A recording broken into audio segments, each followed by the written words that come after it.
पिछली बार हमने देखा था कि अर्जुन के मन में कितना उथल-पुथल था। वो लड़ना चाहता था, पर उसका दिल माना नहीं। कृष्ण ने उसे कमजोर नहीं कहा, बस उसके पास बैठे रहे। हाँ मम्मा, और अर्जुन रो भी रहा था ना, बड़े मैदान के बीच में। बिल्कुल आरव, एक बहुत बड़ा योद्धा, और उसके हाथ कांप रहे थे। यही तो असली बात थी। मम्मा, फिर क्या हुआ? क्या उसने कृष्ण से कुछ पूछा? बस यही तो अब होने वाला है मीरा। अर्जुन एक बहुत जरूरी काम करता है, वो मदद मांगता है, और आज हम देखेंगे कि उसने वो कैसे किया। तो चलो अब अगले श्लोक की तरफ बढ़ते हैं। न चैत द्विद्मः कतरन्नो गरियो यद्वा जयेम यदिवा नो जयेयुः यानेव हत्वा न जिजी विशामस ते अवस्थिता प्रमुखे धार्तराष्ट्राः।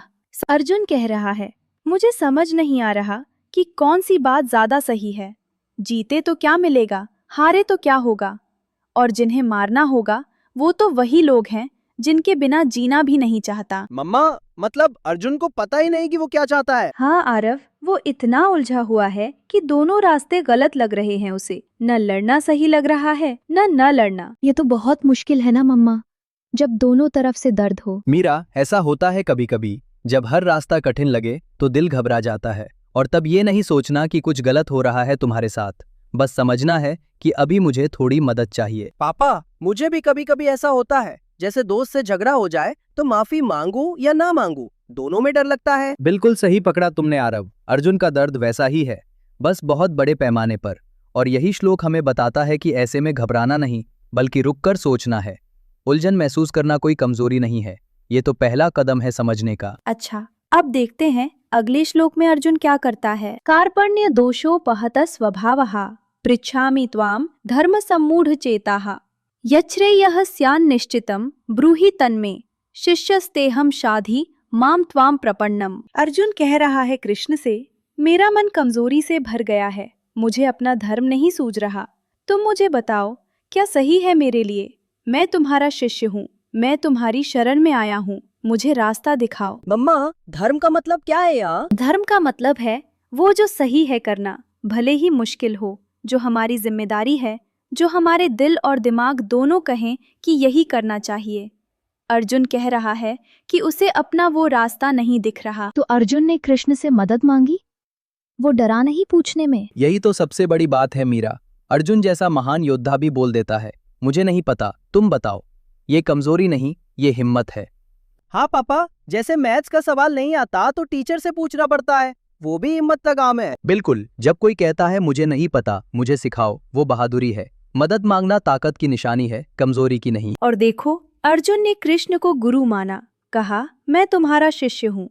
जब हम किसी को गुरु मानते हैं तो उनकी बात सुनने की तैयारी करते हैं, ये बहुत जरूरी है। मम्मा, तो कृष्ण अब क्या बोले? अभी देखते हैं मीरा, पहले अगला श्लोक सुनो। न ही प्रपश्यामि ममापनुद्याद् यच्छोकमुच्छोषणम् इंद्रियाणाम् अवाप्य भूमा वसपत्न वृद्धम राज्यम सुराणामपि चाधिपत्यम। अर्जुन कह रहा है, मुझे कोई रास्ता नहीं दिखता जो इस दुख को दूर कर सके। ये दुख मेरे अंदर से सब कुछ सुखा रहा है। और सुनो, वो कहता है कि अगर मुझे पूरी धरती का राज भी मिल जाए, देवताओं जैसी शक्ति भी मिल जाए, तो भी ये दर्द नहीं जाएगा। अरे, इतना बड़ा राज्य भी काम नहीं आएगा। नहीं आरव, अर्जुन बहुत गहरी बात कह रहा है। कुछ दुख ऐसे होते हैं जो बाहर से कुछ पाने से नहीं जाते, न पैसे से, न जीत से, न इनाम से। वो दुख अंदर से होता है। जैसे जब मेरी सहेली से झगड़ा होता है तो चॉकलेट खाने से भी मन नहीं लगता। हाँ मीरा, बिल्कुल वैसा ही। अर्जुन का दुख उसके अंदर इतना गहरा है कि बाहरी कोई भी चीज उसे ठीक नहीं कर सकती।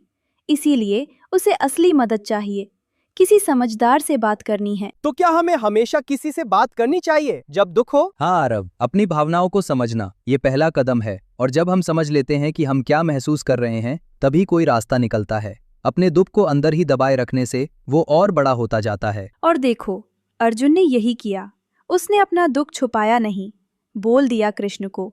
यही तो शुरुआत है। अब देखते हैं आगे क्या होता है। संजय उवाच एव मुक्त्वा ऋषिकेशं गुडाकेशः परन्तप न योत्स्य इति गोविंद मुक्त्वा तूष्णीम बभूवः। यहाँ संजय बोल रहे हैं, वो जो दूर से सब देख रहे हैं और धृतराष्ट्र को बता रहे हैं। संजय कहते हैं, अर्जुन ने कृष्ण से इतना सब कहा और फिर बस एक बात और बोली, मैं नहीं लड़ूंगा, और चुप हो गया। बस इतना? मैं नहीं लड़ूंगा और फिर चुप? मम्मा, वो चुप क्यों हो गया? क्या वो रो रहा था? शायद मीरा, या शायद उसने जो कहना था वो कह दिया था। कभी कभी जब हम अपनी सबसे गहरी बात कह देते हैं तो फिर शब्द नहीं बचते, बस चुप्पी रह जाती है। और ये चुप्पी बहुत जरूरी थी आरव। अर्जुन ने अपना दर्द बोल दिया था, अब वो सुनने के लिए तैयार था। कभी कभी चुप रहना मतलब हार मानना नहीं, इसका मतलब होता है कि अब मैं सुनूंगा। हाँ, जैसे जब मैं बहुत गुस्से में होता हूँ और मम्मा कहती हैं रुको, सांस लो, तो थोड़ी देर चुप रहने के बाद दिमाग ठीक होता है। बिल्कुल आरव, चुप्पी कभी कभी अपने विचारों को इकट्ठा करने का तरीका होती है। अर्जुन ने वो सब कह दिया जो उसके मन में था, और अब वो कृष्ण की बात सुनने के लिए तैयार हो गया। और कृष्ण ने क्या किया? वो भी चुप रहे? नहीं मीरा, अब देखो कृष्ण ने क्या किया। तमुवाच हृषिकेशः प्रहसन्निव भारत, सेनयोरुभयोर्मध्ये विषीदन्तमिदं वचः। संजय आगे कहते हैं, दोनों सेनाओं के बीच जहां लाखों लोग खड़े थे, वहां कृष्ण ने उदास और टूटे हुए अर्जुन को देखा और मुस्कुराए। हल्की सी मुस्कान के साथ बोलने लगे। अरे, कृष्ण मुस्कुराए? इतने बड़े युद्ध में जब अर्जुन इतना दुखी था? वो क्यों मुस्कुराए मम्मा? क्या उन्हें अर्जुन की परवाह नहीं थी? बहुत अच्छा सवाल है मीरा। कृष्ण की मुस्कान मजाक नहीं थी, वो मुस्कान प्यार की थी। जैसे कोई बड़ा भाई या माँ बाप मुस्कुराते हैं जब उन्हें पता हो कि सब ठीक होगा, भले ही बच्चे को अभी नहीं पता। हाँ, कृष्ण जानते थे कि अर्जुन का दुख असली है, लेकिन वो ये भी जानते थे कि इस दुख का जवाब है। उनकी मुस्कान में ये भरोसा था, मैं हूं यहाँ, तुम अकेले नहीं। जैसे जब मैं एग्जाम में बहुत घबरा जाता हूँ और पापा बस मुस्कुरा कर कहते हैं हो जाएगा, तो थोड़ा अच्छा लगता है। बिल्कुल आरव, एक मुस्कान, एक प्यार भरी नजर, ये बहुत कुछ कह देती है बिना एक शब्द बोले। कृष्ण ने यही किया। मम्मा, तो कृष्ण ने अर्जुन को क्या बोला? श्लोक में तो सिर्फ यही है कि वो बोले, पर क्या बोले? यही तो अगला हिस्सा है मीरा। कृष्ण की वो बातें, वो शुरुआत होती है उस ज्ञान की जो पूरी गीता में फैला हुआ है। रुको एक पल, आज जो 5 श्लोक हमने सुने, इनमें एक पूरी कहानी है। अर्जुन उलझा हुआ था, उसे रास्ता नहीं दिख रहा था, उसने मदद मांगी और कृष्ण ने मुस्कुराकर जवाब देना शुरू किया। पापा, एक बात पूछो, अर्जुन तो बहुत बड़ा योद्धा था, फिर भी उसे नहीं पता था क्या करना है। हाँ आरव, और यही सबसे बड़ी बात है। बड़े से बड़े इंसान को भी कभी कभी नहीं पता होता कि क्या करना है। होशियार होना और सब कुछ जानना, ये 2 अलग अलग बातें हैं। तो क्या हम भी कृष्ण की तरह किसी से मदद मांग सकते हैं? मीरा, अर्जुन ने कृष्ण से मदद मांगी। हम अपने माँ बाप से, अपने टीचर से, अपने किसी भरोसेमंद से मांग सकते हैं। जब मन उलझा हो तो किसी समझदार से बात करना, यही धर्म है। मम्मा, धर्म का मतलब तो आपने बताया था, जो सही है वो करना। तो क्या मदद मांगना भी धर्म है? हाँ आरव, जब हम जानते हैं कि हमें मदद चाहिए और हम मांगते हैं तो हम अपने आप के प्रति ईमानदार होते हैं, ये भी धर्म है। और एक और बात, अर्जुन ने अपनी भावनाएं छुपाई नहीं। उसने कहा, मुझे डर लग रहा है, मुझे दुख है, मुझे नहीं पता। यही आत्मज्ञान है, अपने आप को समझना। आत्मज्ञान मतलब खुद को जानना, ये जानना कि मैं क्या महसूस कर रहा हूँ, मुझे क्या चाहिए, मुझे कहाँ मदद चाहिए। अर्जुन ने यही किया और यही सबसे पहला कदम है। तो पापा, कृष्ण ने अर्जुन को क्या सिखाया होगा? वो मुस्कुराए और फिर? यही तो असली शुरुआत है आरव, कृष्ण की वो पहली बात। आज हमने देखा कि अर्जुन ने कितनी बड़ी हिम्मत दिखाई। उसने माना कि वो उलझा हुआ है और मदद मांगी, और कृष्ण ने मुस्कुराकर जवाब देना शुरू किया। और अगले श्लोक में कृष्ण जो पहली बात कहते हैं, वो बात अर्जुन को हिला देती है।